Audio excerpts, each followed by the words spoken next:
कोल्हापुरातील प्राधिकरणाचे मुख्य कार्यकारी अधिकारी संजय कुमार चव्हाणांना दिरंगाईच्या कामकाजाप्रकरणी जिल्हाधिकारी अमोल येडगेंनी चांगलंच धारेवर धरलं. तुमच्या प्रशासकीय कामकाजाबद्दल प्रचंड तक्रारी आहेत. प्रलंबित प्रकरणाचा निपटारा तात्काळ करा, कारभारात सुधारणा करा, अशा सक्त सूचना त्यांनी चव्हाण यांना दिल्या. यावेळी कर्मचाऱ्यांनी उशिरा येत असल्याची देखील कबुली अमोल येडगेंना दिली. ते मोबाईल उचलत नाहीत, बंद ठेवतात, अशाही तक्रारी केल्या. प्राधिकरणाच्या कार्यालयात सीईओ संजय कुमार चव्हाण यांना जिल्हाधिकारी अमोल येडगे यांनी चांगलंच झापले. तसेच फायलिंगच्या ढिगाऱ्याचीही पाहणी केली.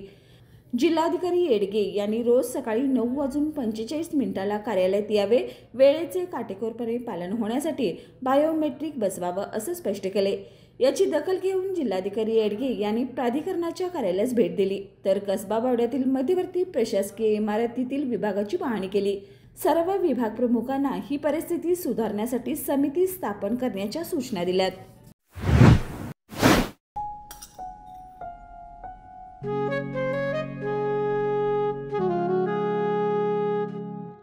बाबा, आज येताना बासुंदी घेऊन या ना.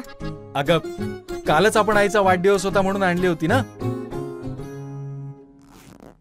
ऐकलं, गोकुळची बासुंदी पुन्हा खावीशी वाटतेय.